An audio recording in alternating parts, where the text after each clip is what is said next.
오늘 우리에게 주신 하나님의 말씀은 요한복음 21장 15절에서 23절 말씀입니다.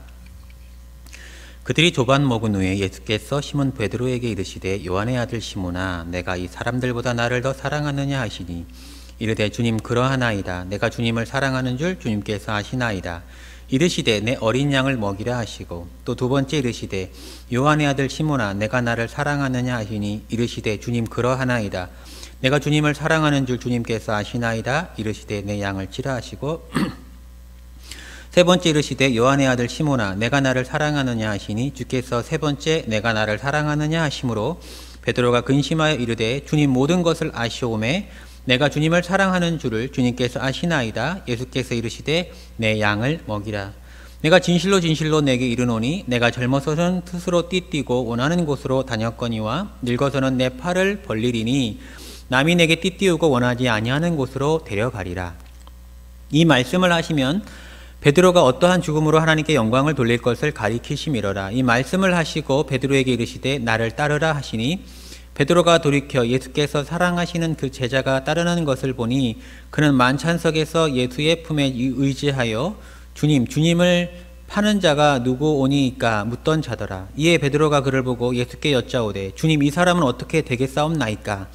예수께서 이르시되 내가 올 때까지 그를 머물게 하고자 할지라도 내게 무슨 상관이냐? 너는 나를 따르라 하시더라. 이 말씀이 형제들에게 나가서 그 제자는 죽지 아니하겠다 하였으나 예수의 말씀은 그가 죽지 아니하겠다 한 것이 아니라 내가 올 때까지 그를 머물게 하고자 할지라도 내게 무슨 상관이냐 하신 것이로라. 여러분, 우리가 예수님의 용서하심을 언제 가장 깊이 느낄 수 있을까요? 예수님은 우리를 용서하셨는데 그 용서하심을 가장 뼈저리게 느낄 때가 언제일까요? 그것은 우리가 우리의 추악한 죄에 직면할 때입니다. 우리는 우리의 죄에 더럽고 어찌하지 못하고 날마다 찾아오는 그 더러운 본성의 죄들을 우리가 직면할 때, 그리고 저와 여러분이 행했던 과거의 그런 죄들, 남들에게 말하기 차마 부끄러운 그러한 죄들을 직면할 때에 예수님이 우리를 용서해 주신 것이 얼마나 대단한 것인가 깊이 묵상할 수 있습니다. 그래서 예수님의 용서하심을 묵상하기 원하시면 여러분의 죄가 얼마나 더러운 것이었는지, 추악한 것이었는지 먼저 깊이 살펴보시고 그 죄를 용서하신 예수님을 묵상하시기 바랍니다. 우리는 이렇게 다 모두가 죄를 짓습니다. 실수한다는 얘기죠. 그런데 실수하지 않는 인생 없지만은 실수해도 괜찮은 인생은 있습니다. 참 중요한 말입니다.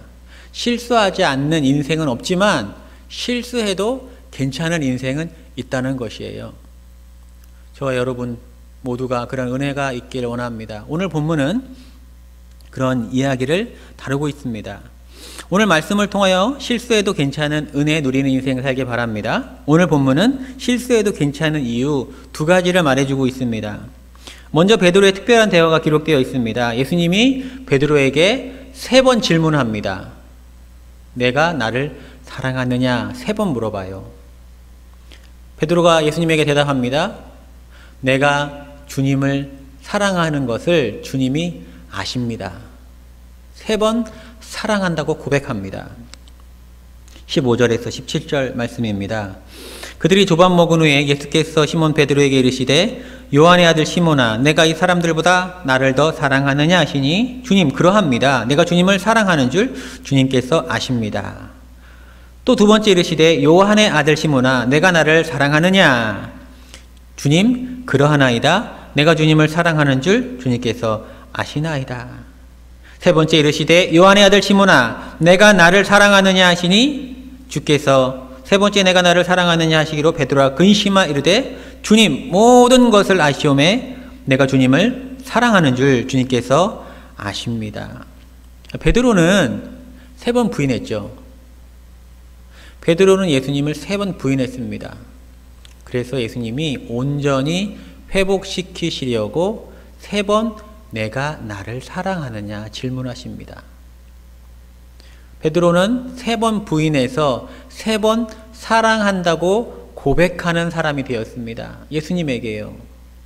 예전의 상처가 온전히 치유된 것이죠. 회복된 것입니다. 우리가 실수해도 괜찮은 첫 번째 이유는 예수님께서 회복시키시기 때문입니다. 우리가 실수해도 예수님에게 나아가면 예수님은 우리를 회복시키시기 때문입니다. 우리 모두는 실수하고 삽니다. 그런데 실수하면 인생이 망가집니다. 피폐해집니다. 여러분 실수해 보세요. 인생 피폐해집니다. 망가집니다. 관계가 어그러집니다. 심지어 목숨을 포기하고 싶은 마음이 들기도 합니다. 어떤 실수냐에 따라서. 그만큼 실수는 우리의 삶에 영향을 끼칩니다. 그러니 실수해도 괜찮은 인생이 된다고 하면 너무나 행복한 인생입니다. 예수님이 그런데 우리를 회복시키신다는 거예요. 우리를. 할렐루야. 실수가 회복돼서 다시 산다는 것은 완전히 차원이 다른 이야기가 됩니다. 다시 살 수 있다. 다시금 호흡할 수 있다. 다시금 한 걸음 한 걸음 내디딜 수 있다. 그것이 회복의 능력입니다. 예수님은 주님 의지하는 자들에게, 주님 나아가는 자들에게 회복시키신다는 거예요. 그래서 주를 의지하는 자들은 실수하여도 괜찮은 인생이 되는 것입니다. 예수님의 회복하심이 우리 가운데 충만하기를 소망합니다.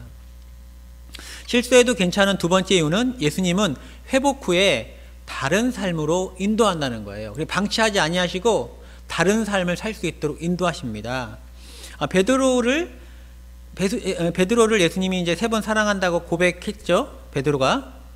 그 다음에 이제 3번 고백함으로 과거의 상처가 다 회복되었는데 예수님은 그 회복된 베드로를 그냥 두지 아니하시고 다른 삶을 살 수 있도록 너가 앞으로 어떤 삶을 살 것인지 이야기하십니다. 18절, 19절. 내가 진실로 진실로 내게 이르노니 내가 젊어서는 스스로 띠띠고 원하는 곳으로 다녔거니와 늙어서는 내 팔을 벌리리니 남이 내게 띠띠우고 원하지 아니하는 곳으로 데려가리라. 베드로야, 너는 앞으로 이러한 삶을 살게 될 거다. 그런데요, 이 말씀을 하시면 베드로가 어떠한 죽음으로 하나님께 영광을 돌릴 것을 가리키심이러라. 베드로가 다른 삶을 삽니다.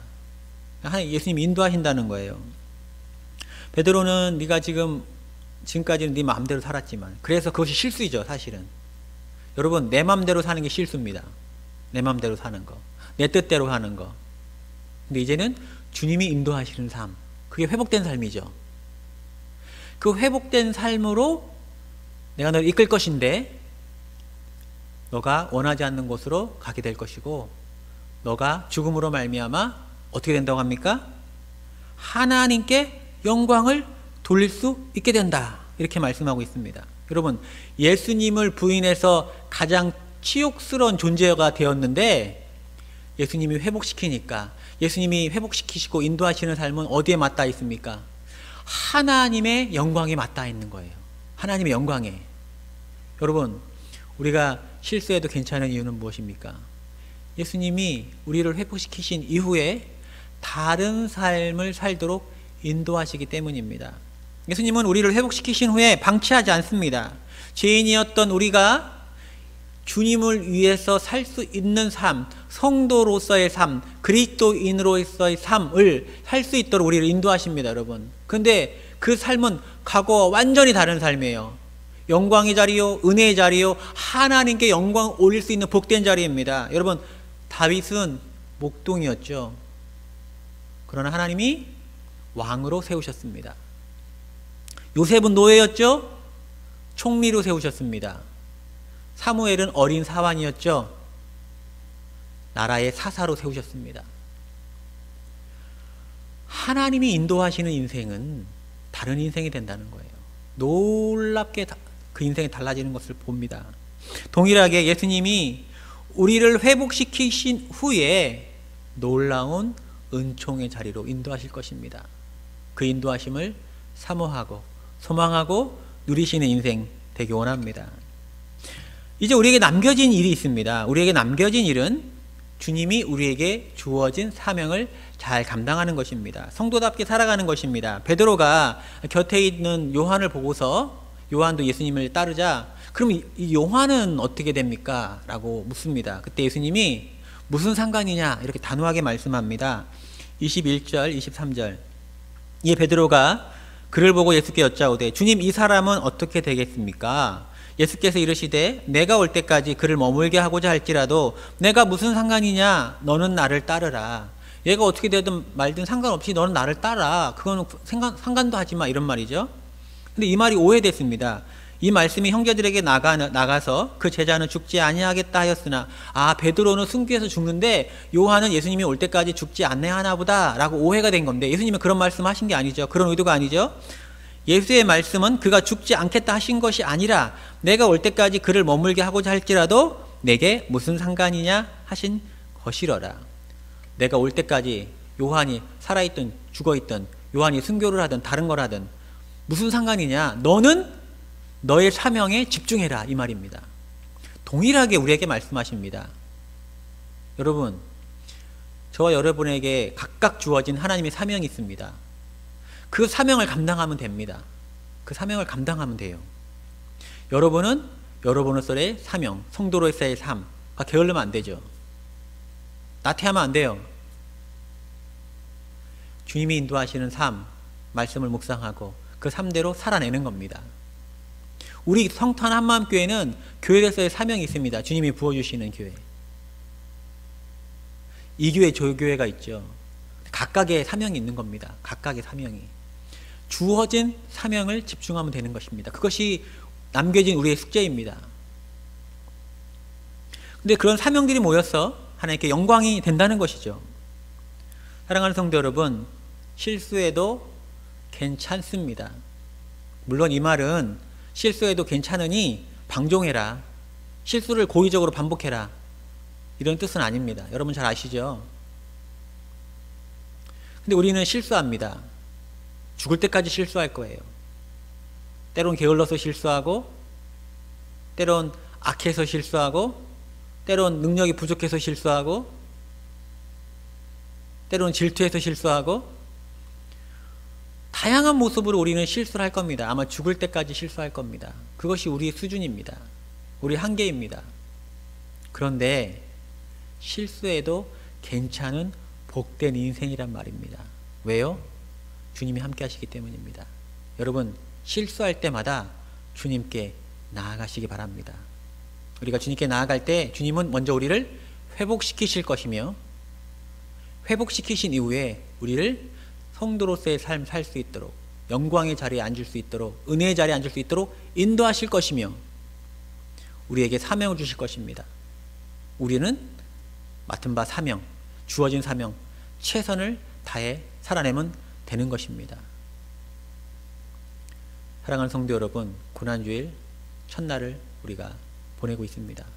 우리를 용서하시는 하나님, 예수님, 우리를 회복시키는 하나님, 예수님, 우리를 또한 성도로서의 삶 살아갈 수 있도록 능력을 주시는 우리 하나님과 예수님 묵상하시면서 이 한 주 기도하시면서 주님의 은총 가운데 살아가시기 바랍니다. 기도하시겠습니다. 하나님 아버지, 감사와 찬양을 드립니다. 참 우리는 부족해서, 연약해서, 악해서 실수할 수밖에 없는 존재인데 오늘 말씀을 통하여 실수해도 괜찮은 복된 인생임을 묵상하게 되었습니다. 우리를 용서하신 주님을 묵상하면서 성도로서 삶을 온전히 살아갈 수 있도록 인도하여 주시고 우리의 삶 한 땀 한 땀이 모여서 하나님 나라, 거룩한 나라, 하나님께 영광이 되는 아름다운 그림을 그려갈 수 있도록 인도하여 주옵소서. 이 모든 말씀 예수님의 이름으로 기도합니다. 아멘.